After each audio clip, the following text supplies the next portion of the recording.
April 12, 1945. A forest clearing south of Quedlinburg, in the shadow of the Harz Mountains. The world has shrunk to the scent of pine needles, damp earth, and the lingering metallic tang of cordite. For 3 days, the ringing in Ilse Schmidt's ears has been a constant companion, a ghost echo of the 88mm guns that have finally fallen silent.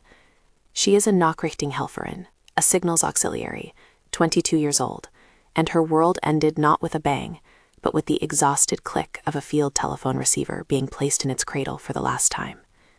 Now there is only the dripping of water from fir branches and the guttural shots of men in a language she barely understands. The Americans. They move with an exhausted confidence, their olive-drab uniforms dark with rain and sweat. They are not the square-jawed Superman of the propaganda reels, nor are they the degenerate monsters from the cautionary tales. They are simply young men, their faces smudged with dirt and stubble, their eyes old. They carry their M1 Garans with a casual wariness, the stock scuffed, the metal worn. Ilse watches them round up the remnants of their unit, a handful of Volkssturm old men, some teenage boys from a shattered flak battery, and her small group of 7 signal women. The men drop their rifles with a clatter that seems unnaturally loud in the quiet forest. The women stand clustered together, their gray wool coats and field caps offering little defense against the cold or the stares. Ilse clutches the thin strap of her gas mask canister, though the mask itself has been gone for weeks, discarded for a piece of bread. Her stomach is a hollow, aching knot. It has been for days. They had been subsisting on boiled nettles and a rapidly dwindling supply of hardtack that tasted of sawdust. Hunger is a physical presence now, a dull pressure behind her eyes, a weakness in her knees. She watches a young GI, maybe 19, with freckles spattered across his nose, search one of the old Volkssturm men. He pulls out a wrinkled photograph of a family and hands it back with a shrug. There is no malice here, only a profound, soul-deep weariness. This is the end of the war, a process of tired accounting, not a climactic battle.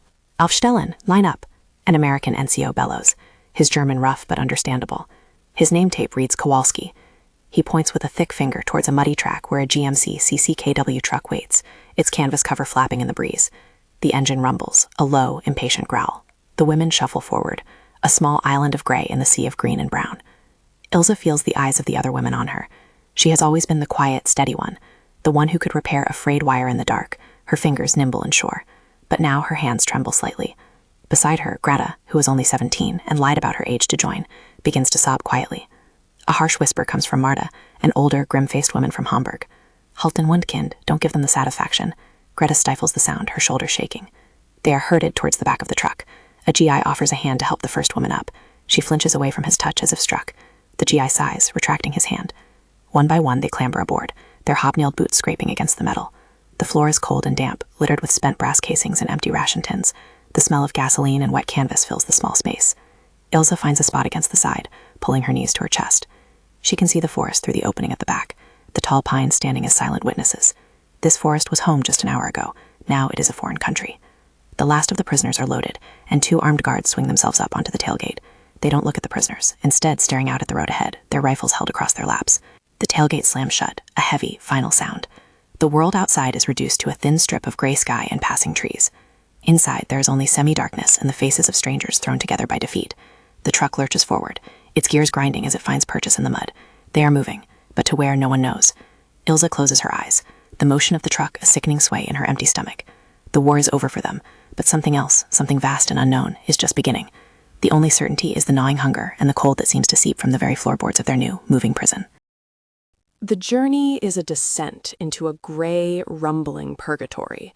Time loses its meaning, measured only by the changing quality of light filtering through the grimy canvas and the relentless jolting of the truck over shattered roads. Ilse presses her cheek against the rough fabric of the truck's side, trying to brace herself against the shocks that travel up her spine. Each crater, each patch of broken pavement is a reminder of the scorched earth they are leaving behind. Their earth. Through the gaps in the canvas, she catches fractured glimpses of her country as she has never seen it before. A village, its church a hollowed-out skeleton, the steeple a jagged finger pointing to a merciless sky. A field of blackened carcasses that might have been cows, their legs stiff in the air. A bridge, its back broken, lying half submerged in a sluggish brown river, a German Panzer IV rusting in the shallows beside it. And people, everywhere, columns of people shuffling along the roadsides, civilians with carts, soldiers in ragged uniforms walking east with their hands in their pockets, and other trucks like theirs, filled with gray-faced men, all part of a great, terrible migration. You are just one more piece of debris in the flood of a nation's collapse. Inside the truck, a fragile silence holds sway.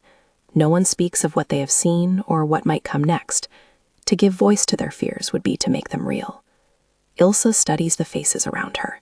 Marta, the woman from Hamburg, stares straight ahead, her jaw set, her expression a mask of hardened defiance. She looks as though she is memorizing every slight, every indignity, to be paid back at a later date. But there is a tremor in her hands she cannot conceal. Then there is Greta, the 17-year-old, curled into a ball, her face buried in her arms. Her thin shoulders occasionally hitch with a silent sob. She is just a child playing dress-up in a war that has suddenly become terrifyingly real. The others are a blur of pale, drawn faces, their eyes wide with a mixture of shock and exhaustion. They are no longer a signals unit. They are simply cargo. The hunger has sharpened into a blade, twisting in Ilse's gut. She tries to remember the last proper meal she ate. Was it the thin potato soup 3 days ago? Or the week before, a slice of dark bread with a smear of ersatz jam? Her mind conjures ghosts of meals past.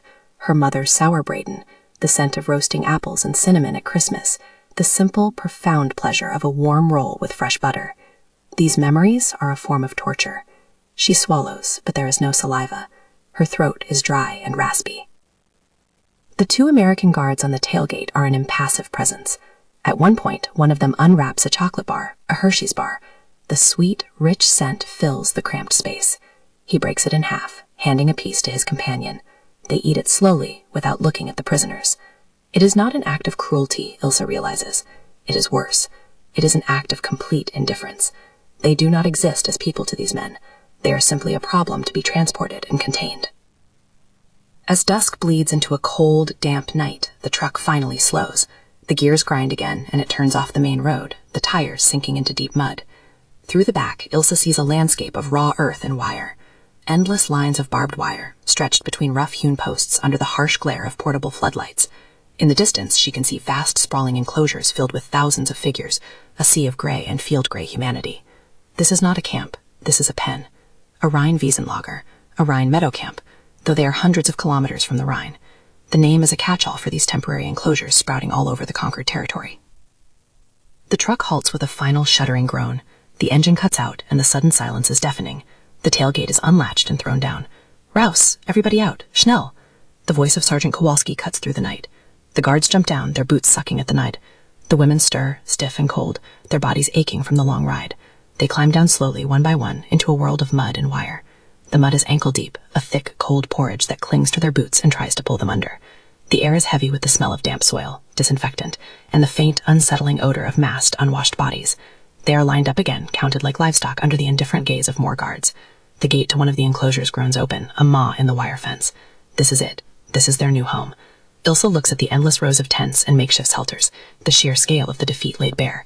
There is no hope here. There is only mud and wire, and the cold, empty promise of tomorrow.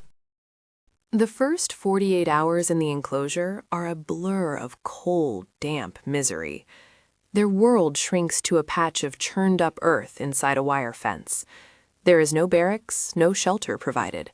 They are simply herded into a designated women's section of the vast prisoner pen, a muddy field separated from the men's compound by another intimidating line of barbed wire. They are left to fend for themselves. Some of the more experienced women, those who have been prisoners longer, have constructed crude shelters from blankets, greatcoats, and scavenged pieces of wood. Ilse and her group huddled together for warmth, using their shared coats as a meager shield against a persistent, weeping drizzle that turns the ground into a bottomless quagmire. Sleep is fleeting, snatched in short, shivering bursts. The nights are the worst. The temperature plummets and the cold seeps up from the ground, a relentless thief, stealing what little warmth their bodies can produce. The floodlights cast long, dancing shadows, turning the camp into a stark, monochromatic landscape. Sounds carry unnervingly far in the damp air, a man crying out in his sleep, a racking cough that goes on and on, the distant, rhythmic pacing of a sentry on the perimeter. You feel utterly exposed, a specimen under glass, your every moment observed yet ignored. But worse than the cold, worse than the mud and the lack of shelter, is the hunger. It has evolved from a dull ache into a living entity inside her. It dictates every thought, colors every perception. Conversations among the women inevitably circle back to food. They describe in loving, torturous detail the meals they once took for granted. Marta speaks of the rich fish stews of Hamburg. Greta, her voice small, whispers about the apple strudel her grandmother used to bake, the pastry so light it would melt on your tongue. Ilsa finds herself lost in memories of her family Sunday lunches, the simple, satisfying weight of a potato dumpling in her mouth. The talk is a form of self-flagellation, yet they cannot stop. It is all they have left. They are given water twice a day, hauled in large galvanized cans that taste of metal. The first food ration arrives on the second day. It is a single slice of dense, dark bread per person, and a cup of a thin, greasy soup that tastes of little more than boiled cabbage water. It is gone in seconds, barely registering in their cavernous stomachs, a cruel tease that only serves to sharpen the pangs of starvation. Ilsa watches women barter their most treasured possessions for an extra crust, a locket for half a slice of bread, a wedding ring twisted off a swollen, muddy finger, for a full slice. She has nothing to trade but the uniform on her back. Dignity is the first casualty. The latrines are a series of deep trenches at the far end of the enclosure, offering no privacy. The stench is overpowering.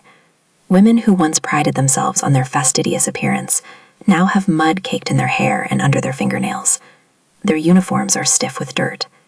They are losing themselves, being stripped down to the most basic animalistic urges: warmth, dryness, and food. Ilsa sees the change in the eyes of the others. The initial shock is giving way to a kind of dull, desperate cunning. Alliances are formed and broken over a rumored extra water ration. Suspicion is rampant. On the third morning, the sun makes a brief, watery appearance, burning off some of the morning mist. The weak light does little to cheer the soul. It only serves to illuminate the full scope of their squalor. The mud, the rags, the gaunt, listless faces. Around mid-morning, a new sound breaks the monotony. It is the familiar rumble of a GMC truck, but this one is different. It moves with a purpose, pulling up near the distribution point just outside their section of the wire.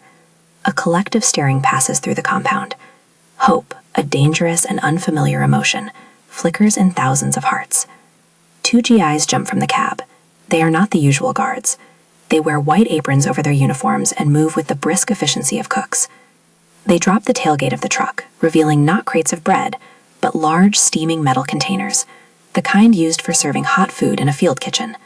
Steam, fragrant and warm, drifts on the morning air.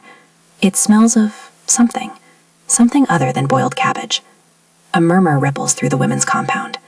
They begin to move towards the wire, a slow magnetic pull. Ilsa finds herself on her feet, drawn along with the others. Greta is beside her, her eyes wide. Even Marta looks on with a flicker of interest. The GI set up a makeshift serving line, placing one of the giant pots onto a folding table. One of them lifts the heavy lid. More steam billows out, carrying a scent that is both utterly foreign and undeniably tantalizing. It is the smell of a hot meal. And for a moment, it feels like salvation. The promise of hot food is a powerful current, pulling the women into a ragged, pressing crowd against the wire fence that separates them from the distribution point. Guards shout for them to form a line, their voices sharp, but the desperation is too great. It is a slow, shuffling crush of bodies, each woman clutching a tin cup or a small bowl, whatever they had managed to keep.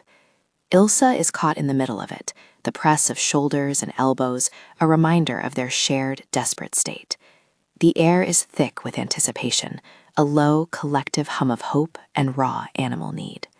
One by one, they are let through a small gate in the wire, organized into a semblance of a queue by a weary-looking American sergeant.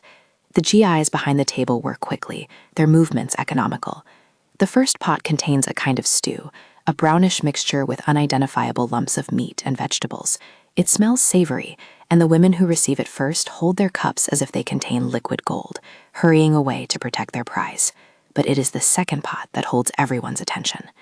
The GI, a young corporal with a jaw full of chewing gum, plunges a large ladle into the second container. When he pulls it out, it comes away heavy with a steaming, glistening mound of impossible color.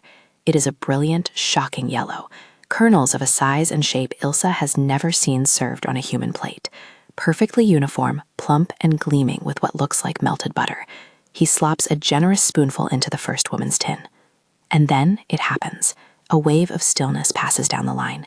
The woman who received the food freezes, staring into her cup. Her face, already pale with hunger, drains of its remaining color. She looks up at the American soldier, her expression a mixture of confusion and profound offense. A whisper starts at the front of the line and travels back like a lit fuse. It is a single, incredulous word, repeated over and over. Futtermais. Feed corn. Schweinefutter. Pig food. The realization ripples through the crowd, an electric shock of collective humiliation. This is what the Americans think of them. They are being fed the same processed corn that farmers in Germany reserve for fattening livestock. It is a grain for animals, coarse and fit only for the trough. The bright, cheerful yellow is no longer appetizing. It is a mockery, a symbol of their utter degradation. Some women turn away from the line, their faces masks of stony fury. Others burst into tears of shame and rage. Greta, just behind Ilsa, lets out a small, choked gasp. They think we are pigs. The American corporal at the serving table is bewildered. He stops, his ladle hovering over the pot, and looks at his sergeant, shrugging. He doesn't understand the sudden shift in mood. To him, this is just food. Canned corn, a standard part of the American diet, a taste of home.